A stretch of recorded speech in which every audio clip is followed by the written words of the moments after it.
جب ان کو کوڑے لگائے گئے تو ابن حبیرہ کو مخاطب کر کے کچھ تاریخی جملے بولے۔ فرمایا کہ یاد کر اس وقت کو کہ جب اللہ کے سامنے تو بھی کھڑا کیا جائے گا، اور تیرے سامنے میں جتنا ذلیل کیا جا رہا ہوں اس سے کہیں زیادہ ذلت کے ساتھ تو خدا کے دربار میں پیش کیا جائے گا۔ ابن حبیرہ تو مجھے موت کی دھمکی دیتا ہے، حالانکہ دیکھ میں شہادت دے رہا ہوں کہ اللہ کے سوا کوئی الہ نہیں۔ دیکھ میرے متعلق تو بھی پوچھا جائے گا، اس وقت سوائے سچی بات کے کوئی جواب تیرا نہیں سنا جائے گا۔ ناظرین کرام، امام ابو حنیفہ جن کو دنیا امام اعظم کے نام سے جانتی ہے، ان کو اس طرح کوڑے کیوں لگائے گئے؟ آپ کے دور میں جو سیاسی تحریکیں اٹھیں، آپ نے ان میں کیا موقف اختیار کیا، اور حکام وقت کے ساتھ آپ کے کیا تعلقات تھے؟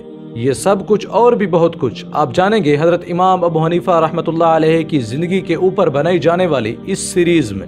امام صاحب کی ولادت 80 ہجری میں ہوئی اور وفات 150 ہجری میں ہوئی۔ 132 ہجری میں بنو امیہ کی حکومت کا خاتمہ ہو گیا، اور اس کے بعد حکومت عباسیہ کی بنیاد پڑی۔ بنو عباسیہ، بنو امیہ دونوں حکومتوں کا زمانہ پایا۔ بنو امیہ کی حکومت میں سرحدی فتوحات کی کثرت ہوئی، اور بنو عباسیہ کی حکومت میں علمی اور قلمی ترقیاں ہوئیں، لیکن دونوں حکومتوں میں عوام ظلم اور بربریت کا شکار ہوئی۔ اپنی حکومت کی بقا اور تحفظ کے لیے عام انسانوں کی گردنیں اڑا دینا عام معمول تھا۔ پورا عالم انسان بنو امیہ کے خون چکا مظالم سے تھرا رہا تھا۔ حضور صلی اللہ علیہ وسلم کے محبوب نواسوں اور آپ کے خاندان کے پیاسوں کو فرات کے ساحل پر شہید کر دیا گیا۔ صدیق اکبر رضی اللہ تعالی عنہ کے نواسے عبداللہ بن زبیر کو بیت اللہ کی چوکھٹ پر خاک و خون میں تڑپا دیا گیا۔ یزید ابن زیاد، حجاج بن یوسف کو کھلا کھیل کھیلنے کا موقع مل گیا تھا۔ اس سلسلے میں سب سے قابل رحم حالت امام ابو حنیفہ کے شہر کوفہ کی تھی۔ اس شہر میں ابن زیاد اور پھر حجاج کی تلواریں بے قصوں پر لٹکتی رہیں۔ عراق کے گورنر ابن حبیرہ کے ہاتھوں نے 6 لاکھ لوگوں کے خون سے ہولی کھیلی۔ ایسی صورتحال میں لوگوں کا بے چین ہونا ایک فطری امر تھا۔ امام ابو حنیفہ جب امت محمدیہ کا بے پناہ درد دیکھتے تو تڑپ اٹھتے۔ رسول اللہ صلی اللہ علیہ وسلم کی امت کے احترام کا جذبہ جتنا شدید ابو حنیفہ کے دل میں تھا، اس کی کوئی نظیر نہیں ملتی۔ محترم ناظرین، امام صاحب بھی ان سیاسی حالات سے اثر لیے بغیر نہ رہ سکے، لیکن امام صاحب ظالم حکومت کے خلاف خروج کے لیے اجتماعی قوت کو ضروری قرار دیتے تھے، اور فرماتے تھے اگر 1-2 آدمی کھڑے ہوں گے تو قتل کر دیے جائیں گے، اور مخلوق خدا کے لیے کوئی کام سر انجام نہ دے سکیں گے۔ البتہ اگر اس کام کی سر انجامی میں کچھ نیک اور صالح لوگ مددگار بن جائیں، اور ان کا کوئی ایسا سردار ہو جس کے دین پر بھروسہ کیا جا سکتا ہو، تو اس وقت مقابلے کے لیے اٹھ کھڑا ہونا چاہیے۔ امام صاحب اپنی تجارت، امانت، دیانت اور علم و فن کی وجہ سے کوفہ کے انتہائی با اثر لوگوں میں شمار ہوتے تھے، اس لیے حکومت بنو امیہ آپ کو حکومت کا حصہ بنانا چاہتی تھی تاکہ عوام سے ہمدردی حاصل کرے۔ چنانچہ آپ کو نرمی اور گرمی ہر طرح سے مختلف عہدوں کی پیشکش کی گئی، اور کوفہ کے گورنر ابن حبیرہ کو اس پالیسی پر عمل کرنے کا زیادہ موقع ملا۔ ایک مرتبہ ابن حبیرہ نے امام صاحب سے کہا، شیخ اگر آپ اپنی آمد و رفت یہاں بڑھا دیں تو یہ ہمارے لیے فائدہ مند ہوگا۔ امام صاحب نے فرمایا، تمہارے پاس آ کر کیا کروں گا؟ اگر نزدیک ہوں گا تو فتنے میں مبتلا کر دو گے، اور اگر نزدیک آنے کے بعد نکال دیا تو خواہ مخواہ غم میں مبتلا کرو گے۔ یہ جواب سن کر ابن حبیرہ نے امام صاحب کو وزیر بننے کی پیشکش کی، اور کہا کہ گورنر کی مہر ان کے پاس رہے گی تاکہ اگر کوئی حکم نافذ ہو اور خزانے سے کوئی مال برآمد ہو، وہ سب امام صاحب کی نگرانی میں ہو اور ان کے ہاتھ سے ہی جاری ہو۔ محترم ناظرین، جب امام صاحب نے حکومت بنو امیہ کی اس عظیم منصب کو ٹھکرا دیا تو اس دور کے بڑے بڑے فقہا اور اکابر علماء امام صاحب کے پاس تشریف لائے اور انہیں سمجھانے لگے، اللہ کا واسطہ دینے لگے، کہنے لگے ہم لوگ تمہارے بھائی ہیں، حکومت کے اس تعلق کو ہم بھی ناپسند کرتے ہیں، آپ اپنے آپ کو ہلاکت میں مت ڈالیں، کیونکہ اس آفر کو قبول کرنے کے علاوہ آپ کے پاس کوئی چارہ نہیں ہے۔ لیکن امام صاحب حکومت سے دور رہنے کا ہی فیصلہ کر چکے تھے، اور انہوں نے اس منصب کو قبول کرنے سے انکار کر دیا۔ ابن حبیرہ طیش میں آ گیا اور امام صاحب کو 15 دن کے لیے جیل بھیج دیا۔ وہاں بھی طمع اور لالچ اور جاہ و منصب کی پیشکش کرنے لگا۔ جب مسلسل انکار دیکھا تو قاضی کے عہدے کی پیشکش کی، اور غصے میں آ کر یہ قسم کھائی، اگر آپ نے یہ عہدہ قبول نہ کیا تو میں آپ کو کوڑے ماروں گا۔ امام صاحب کو کوڑوں سے زیادہ آخرت کی سختی کا خوف تھا۔ انہوں نے بھی قسم کھا کر کہا میں ہرگز یہ عہدہ قبول نہیں کروں گا، اے ابن حبیرہ اگرچہ مجھے قتل ہی کیوں نہ کر دیا جائے۔ ابن حبیرہ غصے میں تلملا اٹھا اور موت کی دھمکی دینے لگا۔ امام صاحب نے انتہائی اطمینان سے فرمایا ایک ہی موت تک ابن حبیرہ کا اقتدار ہے۔ گورنر کے اشارے پر جلاد نے کوڑے برسانا شروع کر دیے۔ چند کوڑوں کے بعد امام صاحب کی زبان سے وہ تاریخی جملے نکلے جو میں ابتدا میں ہی بیان کر چکا ہوں۔ اس آخری فقرے پر ابن حبیرہ کا چہرہ پھک پڑ گیا اور جلاد کی طرف اشارہ کیا۔ بس امام صاحب پر مار کے گہرے نشان پڑے تھے، ان کا چہرہ سوجا ہوا تھا، لیکن انہوں نے موقف سے انحراف نہ کیا بلکہ ظالم کے آگے سیسا پلائی دیوار بن گئے۔ جلاد کو امام صاحب پر رحم آیا تو اس نے امام صاحب کے بھاگ نکلنے کا موقع پیدا کیا۔ آپ مکہ معظمہ پہنچے اور 130 ہجری تک وہیں قیام کیا۔ اس عرصے میں بنو عباسیہ کی حکومت قائم ہو گئی۔ 6 سال کے بعد عباسی حکمران منصور کے دور میں امام صاحب کوفہ میں تشریف لائے۔ بنو امیہ کے دور میں حضرت زین العابدین رحمۃ اللہ علیہ کے صاحبزادے حضرت زید بن علی شہید رحمۃ اللہ علیہ نے کوفہ میں حکومت کے خلاف خروج کیا تھا۔ اس وقت امام صاحب نے یہ فتویٰ دیا تھا حضرت زید کا اس وقت کھڑا ہونا رسول اللہ صلی اللہ علیہ وسلم کی بدر میں تشریف آوری کے برابر ہے۔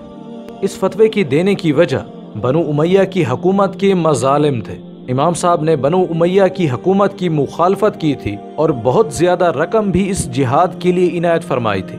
بنو امیہ کی حکومت کو شک تھا کہ امام صاحب کا رجحان حضرت علی رضی اللہ تعالیٰ عنہ کی اولاد کی طرف ہے، لیکن منصور حضرت زید شہید کی تحریک میں امام صاحب کی اس معاونت سے یقینی طور پر واقف تھا اور کوفہ میں امام صاحب کے اثر و رسوخ کو اپنی آنکھوں سے دیکھ رہا تھا۔ اس لیے سابقہ حکمرانوں کی طرح اس نے بھی امام صاحب کو اپنے ساتھ ملانا چاہا۔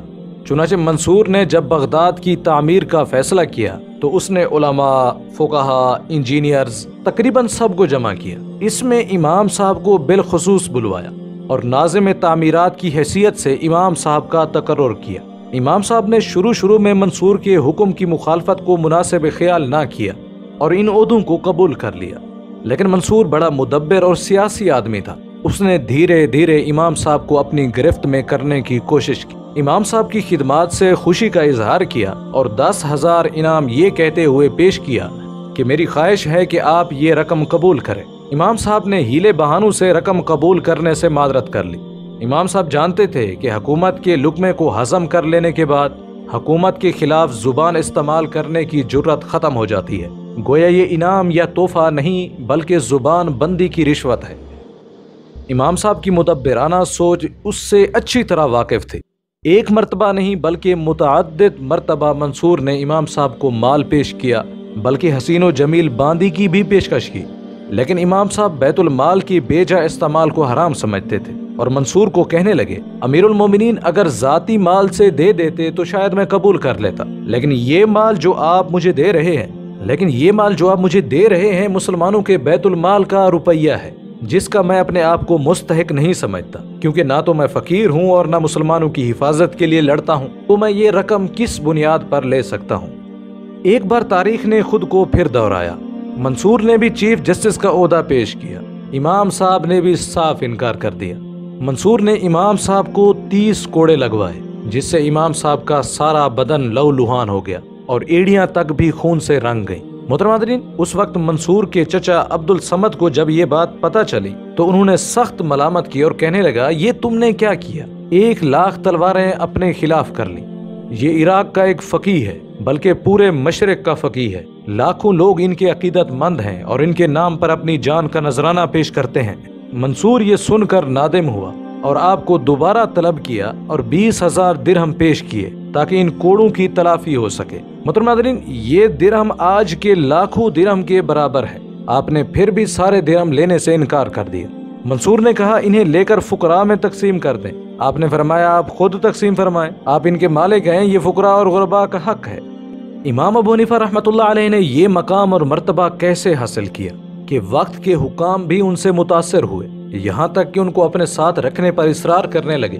اس کی تفصیل تو انشاءاللہ ہم امام صاحب رحمۃ اللہ علیہ کی بایوگرافی کی سیریز کے پارٹ 2 میں کریں گے، لیکن اس موقع پر ایک واقعہ میں ضرور آپ کے ساتھ شیئر کروں گا۔ ضحاک بن قیس جو کہ خلافت عباسیہ کا ایک فوجی کمانڈر گزرا ہے اور بڑا سفاک اور ظالم تھا، عراق کے مختلف شہروں پر حملہ کرتا تو مسلمانوں کا قتل عام کر دیا کرتا۔ وہ اپنے سپاہیوں کو لے کر کوفہ میں بھی آ پہنچا اور جامع مسجد کوفہ میں بیٹھ گیا اور یہ فرمان جاری کیا کہ کوفہ کے تمام مردوں کو قتل کر دیا جائے، بچوں کو قید کر لیا جائے۔ امام صاحب اس کے پاس تشریف لے گئے اور اس سے کہا، میں آپ سے ایک بات کرنا چاہتا ہوں کہ تم کوفہ کے مردوں کو کیوں قتل کرنا چاہتے ہو؟ اس نے یہ کہا کہ یہ سب مرتد ہیں اور ارتداد کی یہی سزا ہے۔ امام صاحب نے فرمایا، ارتداد تو ایک دین سے دوسرے دین کو اختیار کرنے کا نام ہے، انہوں نے تو صرف حکومت وقت کی خلاف ورزی کی ہے۔ وہ پہلے کس دین پر تھے کہ جسے چھوڑ کر دوسرے دین پر آ گئے ہوں؟ ضحاک یہ سن کر چونک اٹھا اور کہا، واقعی یہ میری غلطی ہے۔ اس نے لشکر کو واپس لوٹنے کا حکم دیا۔ امام صاحب کی اس ذہانت کی وجہ سے سارا کوفہ قتل عام سے بچ گیا۔ نبی اکرم صلی اللہ علیہ وسلم نے امام صاحب کے بارے میں کون سی بشارت سنائی تھی، اور وہ 3 عورتیں کون تھیں جن کی وجہ سے امام صاحب امام اعظم بن گئے؟ امام صاحب نے خواب میں ایسا کیا دیکھا کہ علم کو چھوڑنے پر آ گئے؟ یہ سب کچھ اور بھی بہت کچھ جانیں گے اس سیریز کے پارٹ 2 میں۔ اس ویڈیو کے بارے میں کمنٹ سیکشن میں اپنی رائے کا اظہار ضرور کریں۔ امید کرتے ہیں کہ یہ ویڈیو آپ کے علم میں اضافے کا سبب بنی ہو۔ اگر یہ ویڈیو آپ کو اچھی لگی تو اسے لائک کریں اور شیئر بھی کر دیں۔ ملتے ہیں ایک نئی ویڈیو کے ساتھ، تب تک کے لیے اجازت۔ السلام علیکم ورحمۃ اللہ وبرکاتہ۔